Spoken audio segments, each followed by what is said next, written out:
Chapter number 2। कल की class में अपन ने स्टार्ट किया था चैप्टर नंबर 1। चैप्टर नंबर 1 विद्युत धारा का चुंबकीय प्रभाव।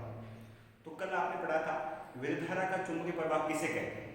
जब किसी धारा चालित तार में धारा का प्रवाह किया जाता है तो उसके चारों ओर एक क्षेत्र उत्पन्न हो जाता है, एक चुंबकीय क्षेत्र उत्पन्न हो जाता है, जिसे विद्युत धारा का चुंबकीय प्रभाव कहते हैं, जिसे विद्युत धारा का चुंबकीय प्रभाव कहते हैं। तो कल की क्लास में हमने पढ़ा विद्युत धारा का चुंबकीय प्रभाव तथा विद्युत धारा के चुंबकीय प्रभाव तथा विद्युत धारा के चुंबकीय प्रभाव को समझने के लिए ओरस्टेड का प्रयोग। आज का टॉपिक है चुंबकीय क्षेत्र, मैग्नेटिक फील्ड। चुंबकीय क्षेत्र का संकेत होता है बी। टॉपिक है चुंबकीय क्षेत्र, मैग्नेटिक फील्ड, संकेत क्या होता है इसका बी। तो सबसे पहले चुंबकीय क्षेत्र की परिभाषा कि चुंबकीय क्षेत्र किसे कहते हैं, ठीक है। तो चुंबकीय क्षेत्र किसे कहते हैं, इसकी परिभाषा क्या होगी। कोई चुंबक है, मान लीजिए सरकार, ये चुंबक है, तो किसी चुंबक के चारों ओर वह सीमित क्षेत्र, किसी चुंबक के चारों ओर वह सीमित क्षेत्र जिसमें अन्य चुंबक लाने पर वह चुंबक आकर्षण या प्रतिकर्षण बल का अनुभव करे, आकर्षण या प्रतिकर्षण बल का अनुभव करे, चुंबकीय क्षेत्र कहलाता है। बात समझ में आई। चुंबकीय क्षेत्र की डेफिनेशन क्या होगी, किसी चुंबक के चारों ओर वह सीमित क्षेत्र जिसमें अन्य चुंबक रखने पर वह आकर्षण या प्रतिकर्षण बल का अनुभव करे, चुंबकीय क्षेत्र कहलाता है। एक सिंपल परिभाषा है एक चुंबकीय क्षेत्र की। एक दूसरी जो स्टैंडर्ड परिभाषा है वो अपन देखेंगे यहाँ से। सिंपल सी परिभाषा जो आपने छोटी क्लास में पढ़ी होगी, क्या चुंबकीय क्षेत्र किसे कहते हैं, किसी चुंबक के चारों वह सीमित क्षेत्र जिसमें अन्य चुंबक रखने पर वह आकर्षण या प्रतिकर्षण बल का अनुभव करे, चुंबकीय क्षेत्र कहलाता है, ठीक है। इसके अलावा एक 12th क्लास के स्टैंडर्ड परिभाषा भी इसकी है, क्या चुंबकीय क्षेत्र या चुंबकीय प्रेरण को परिभाषित करने के लिए, चुंबकीय क्षेत्र या चुंबकीय प्रेरण को परिभाषित करने के लिए चुंबकीय बल काम में लिया जाता है। चुंबकीय क्षेत्र या चुंबकीय प्रेरण की परिभाषा है वो किससे देंगे अपन, चुंबकीय बल के द्वारा। किसके द्वारा, चुंबकीय बल के द्वारा। तो चुंबकीय बल में क्या होगा, मान लीजिए कोई आवेशित कण Q है, कोई आवेशित कण क्या है, Q है, जो कि v सदिश वेग से चुंबकीय क्षेत्र b सदिश में गति कर रहा है। बात समझ में आ रही है। क्या बताया मैंने, चुंबकीय क्षेत्र या चुंबकीय प्रेरण को परिभाषित करने के लिए चुंबकीय बल को काम में लेते हैं। अब चुंबकीय बल की क्या परिभाषा होगी, किसी आवेशित कण Q को v सदिश वेग से चुंबकीय क्षेत्र b सदिश में गति करवाई जाती है तो चुंबकीय बल निम्नलिखित होगा। चुंबकीय बल क्या होगा, F सदिश is equal to Q v सदिश इंटू b सदिश। F सदिश is equal to Q v सदिश इंटू b सदिश। बात समझ में, अगर कोई आवेशित कण Q v सदिश वेग से चुंबकीय क्षेत्र b सदिश में गति कर रहा हो तो विद्युत क्षेत्र की अनुपस्थिति में चुंबकीय बल F is equal to Q v सदिश इंटू b सदिश।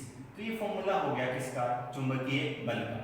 इसी को अपन और लिख सकते हैं, F सदिश is equal to Q v b sin theta, Q v b sin theta into n cap, Q p b sin theta into n cap. ये समझ में आया कैसे है।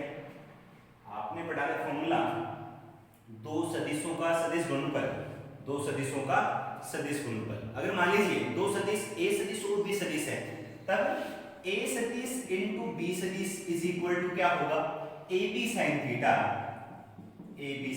Into n। तो यही आपका क्या था, दो सदिश a सदिश और b सदिश का सदिश गुणनफल। तो यहाँ पर दो सदिश कौन कौन से हैं, एक तो b सदिश, दूसरा कौन सा है, b सदिश। क्या होगा, V B sine theta into N के। यहां थीटा क्या है, v सदिश तथा b सदिश के मध्य कोण। थीटा क्या है, v सदिश व b सदिश के मध्य कोण। और एन के क्या है, f सदिश की दिशा में, f सदिश की दिशा में एकांक सदिश, एकांक सदिश। जो दिशा f की है सेम किसकी है, n की। तो बात समझ में आई। चुंबकीय क्षेत्र को परिभाषित करने के लिए, चुंबकीय क्षेत्र को परिभाषित करने के लिए चुंबकीय बल काम में लिया जाता है। तो चुंबकीय बल क्या होगा, अगर किसी आयोजित कण Q को v सदिश वेग से चुंबकीय क्षेत्र b सदिश में गति करवाई जाए तो चुंबकीय बल F is equal to Q v सदिश इंटू b सदिश। इसी को अपन लिख सकते हैं Q v b sin theta into n। इस फॉर्मूले से जहां थीटा क्या है, v सदिश और b सदिश के मध्य कोण है, n कैप क्या है, f सदिश की दिशा में एकांक सदिश। इसके बाद में इसका परिमाण ज्ञात करते हैं। f सदिश का परिमाण क्या होगा, सिंपली f क्या होगा, q v b sin theta, q v b sin theta. ये क्या होगा, f सदिश का परिमाण। जब परिमाण ज्ञात करते हैं तो इसका एरो हट जाएगा, तो इसका एरो हटेगा तो यहां से n कैप हट जाएगा। अब इसके अंदर यदि theta is equal to 90 degree हो तो v और b आवेशित कण का वेग और चुंबकीय क्षेत्र आपस में 90 डिग्री का कोण बनाए, उस कंडीशन में यही फॉर्मूला क्या बन जाएगा, F is equal to Q V B sine 90। आपको पता है इसके अंदर त्रिकोणमितीय फलन क्या है, साइन, और इसके अधिकतम मान कितना होता है, जब इसके अंदर इसका अधिकतम मान आ रहा है तो बल का भी क्या आएगा, अधिकतम मान। That means F maximum is equal to क्या होगा, Q V B. F maximum equal to Q V B. यहां से इस इक्वेशन से क्या मिलेगा आपको, F maximum equal to Q V, तो B इक्वल टू क्या हो जाएगा, B equal to F maximum upon Q V, F maximum upon Q V, cross multiply से आपका इक्वेशन आ गया। F maximum equal to Q V B है, तो यहां से B equal to F maximum upon Q, F maximum upon Q. ठीक है बात। अब इसके अंदर यदि Q is equal to 1 coulomb, V is equal to 1 metre प्रति सेकेंड हो तो 1 मीटर प्रति सेकेंड हो तो B इज इक्वल टू क्या होगा, F maximum. B equal to क्या हो जाएगा, F मैक्सिमम। इसकी वैल्यू 1 है, इसकी वैल्यू 1 है, B equal to F maximum. तो यहां से परिभाषा आएगी किसकी, चुंबकीय क्षेत्र की स्टैंडर्ड परिभाषा। एक तो आपने यहां पढ़ी थी, चुंबकीय क्षेत्र किसे कहते हैं, सिंपल सी परिभाषा थी, किसी चुंबक के चारों ओर वह सभी क्षेत्र जिसमें अन्य चुंबक रखने पर वह आकर्षण या प्रतिकर्षण बल का अनुभव करे, चुंबकीय क्षेत्र कहलाता है। ठीक है। सेकंड परिभाषा आपकी यहां से है क्या, किसी चुंबकीय क्षेत्र में एकांक धनावेश को या एक कूलम आवेश को 1 मीटर प्रति सेकंड से चुंबकीय क्षेत्र के लंबवत गति कराई जाए। चुंबकीय क्षेत्र के लंबवत 1 कूलम आवेश को 1 मीटर प्रति सेकंड से गति करवाई जाए तो चुंबकीय बल का अधिकतम मान चुंबकीय क्षेत्र कहलाता है। क्या, किसी चुंबकीय क्षेत्र के लंबवत 1 कूलम आवेश जब 1 मीटर प्रति सेकंड के वेग से गति करता है तो आवेश पर कार्य चुंबकीय बल चुंबकीय क्षेत्र के परिमाण के बराबर होता है। ठीक है।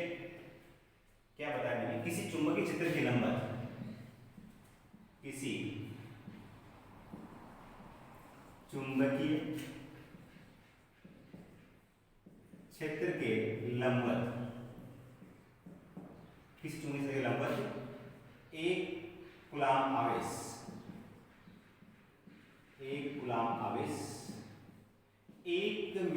प्रति सेकंड के वेग से गति करे, किसी चुंबकीय क्षेत्र के लंबवत एक कूलॉम का आवेश 1 मीटर प्रति सेकंड के वेग से गति करे तो आवेश पर कार्यरत चुंबकीय बल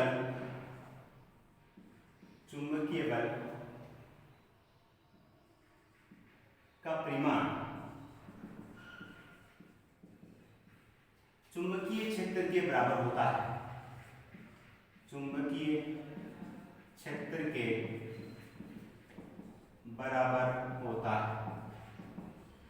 तो दो परिभाषा हो गई, एक तो आपकी ये परिभाषा यहाँ पर और एक थी स्टार्टिंग में क्या थी, कोई भी चुंबक है, उस चुंबक के चारों ओर वह सीमित क्षेत्र जिसमें अन्य चुंबक रखने पर वह आकर्षण या प्रतिकर्षण बल का अनुभव करे, क्या कहलाता, चुंबकीय क्षेत्र। दूसरी परिभाषा आपकी ये आ गई, किसी चुंबकीय क्षेत्र के लंबवत एक कूलॉम आवेश 1 मीटर प्रति सेकंड के वेग से गतिमान हो तो आवेश पर कार्यरत चुंबकीय बल का परिमाण चुंबकीय क्षेत्र के बराबर हो। ठीक है, तो दूसरी परिभाषा आ गई, स्टैंडर्ड परिभाषा है। कोई परिभाषा पूछे आपसे एग्जाम में कि चुंबकीय क्षेत्र किसे कहते हैं, तो एक परिभाषा मैंने बताई थी स्टार्टिंग में, वो लिख सकते हो या ये परिभाषा लिख सकते हो, दोनों में से होगा आपको अच्छी लगती हो लिख सकते हो। उसके बाद में जो चुंबकीय क्षेत्र है वो एक सदिश राशि होती है। चुंबकीय क्षेत्र एक सदिश राशि होती है। चुंबकीय क्षेत्र एक सदिश राशि है। चुंबकीय क्षेत्र एक सदिश राशि है। उसके बाद में चुंबकीय क्षेत्र का SI मात्रक, चुंबकीय क्षेत्र का SI मात्रक,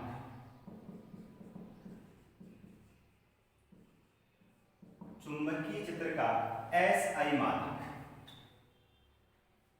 क्या होगा,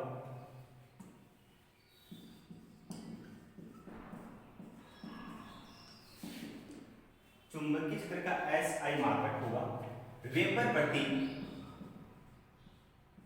वर्ग मीटर। वेबर प्रति वर्ग मीटर, वेबर का संकेत WeB, वर्ग मीटर स्क्वायर।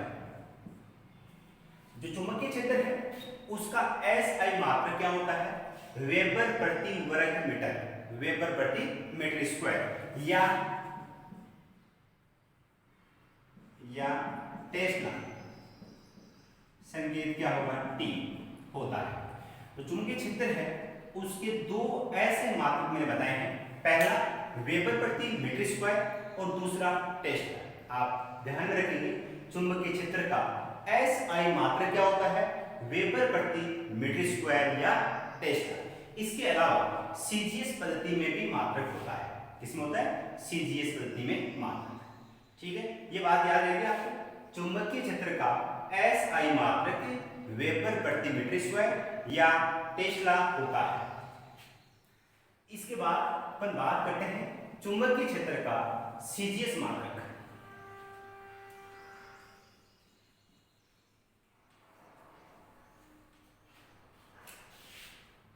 चुंबकीय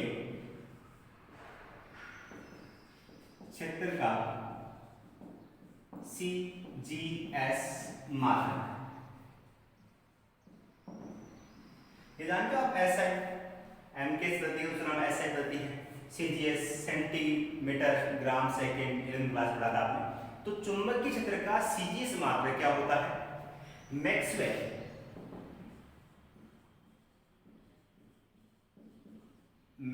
प्रति वर्ग सेंटीमीटर, मैक्सवेल प्रति सेंटीमीटर स्क्वायर। ठीक है, तो CGS मात्रक मैक्सवेल प्रति सेंटीमीटर स्क्वायर, मैक्सवेल प्रति सेंटीमीटर स्क्वायर या गाउस,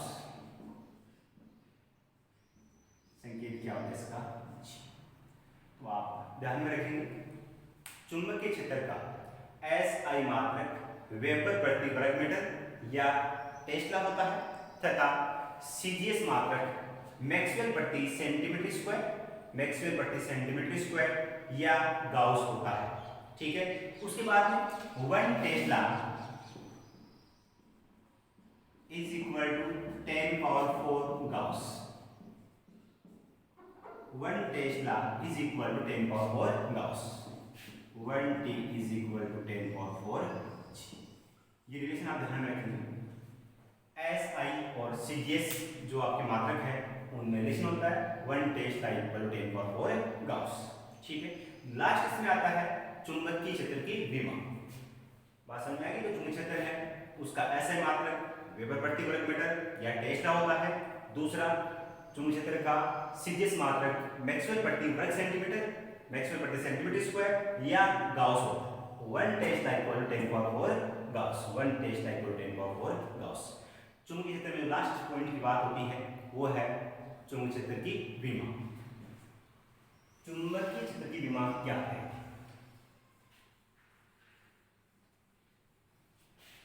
क्या चुंबकीय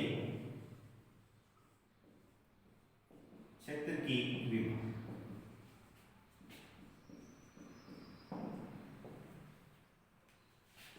अब अभी देखा था आपने चुंबकीय formula B equal to F maximum upon QB। F maximum upon QB। इस फॉर्मूले से अपन क्या करेंगे? चुंबकीय क्षेत्र की विमा ज्ञात करेंगे। ये जो फॉर्मूला है इसे चुंबकीय क्षेत्र की विमा ज्ञात करें। F equal to N A होता है, Q क्या है I इंटू टी।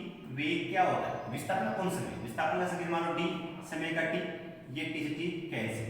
v में संकेत अगर ये लिखें तो द्रव्यमान का m1। बात समझ में आ रही है? चुंबकीय क्षेत्र की विमा ज्ञात करनी है तो फॉर्मूला क्या होता है? B equal to F maximum upon QB। F maximum क्या? चुंबकीय बल। F इक्वल टू m लिख दिया। मैंने आपको बताया था एलएम क्लास के अंदर कि जब भी आपको विमा ज्ञात करनी है, चाहे विद्युत बल हो चाहे चुंबकीय बल, विद्युत बल हो चाहे चुंबकीय बल हो, उनकी विमा सेम है। ठीक है, तो F maximum equal to m a हो जाएगा। अपोन में क्या है? QB। Q आवेश है, आवेश बराबर I equal to Q upon T से Q इक्वल टू क्या होगा? I T हो जाएगा। वेग क्या होता है? विस्थापन कौन समय, समय से समय कैंसिल हो जाएगा। अब इनके विमीय संकेत अपन लिखेंगे। देखिए आप, द्रव्यमान का m1, त्वरण का L1 T पावर -2। ये तो बात हो चुकी किसकी? ma की। अपोन में क्या आता है? I धारा है, V में संकेत A होता है, विस्थापन का L होता है, L1 लिख देते हैं, ये कैंसिल हो जाएगा। m1 L0 T power -2 A power -1।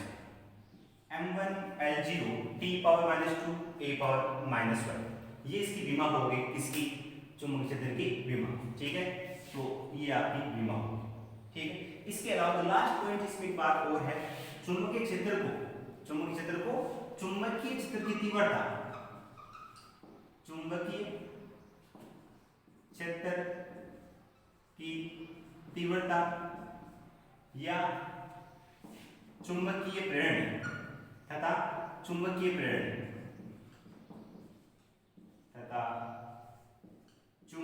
प्रेरण आदि नामों से भी जाना जाता है। चुंबकीय क्षेत्र को चुंबकीय तीव्रता या चुंबकीय प्रेरण आदि नामों से भी जाना जाता है। तो इस प्रकार से ये टॉपिक नंबर 2 चुंबकीय क्षेत्र, 2 इसकी परिभाषा हो गई, चुंबकीय बल का फॉर्मूला हो गया, और इसके अलावा आपने देखा इसके अंदर एसआई मात्रक हो चुका, सीजीएस मात्रक हो गया और चुंबकीय क्षेत्र की विमा हो। तो टॉपिक नंबर 2 कंप्लीट होता है।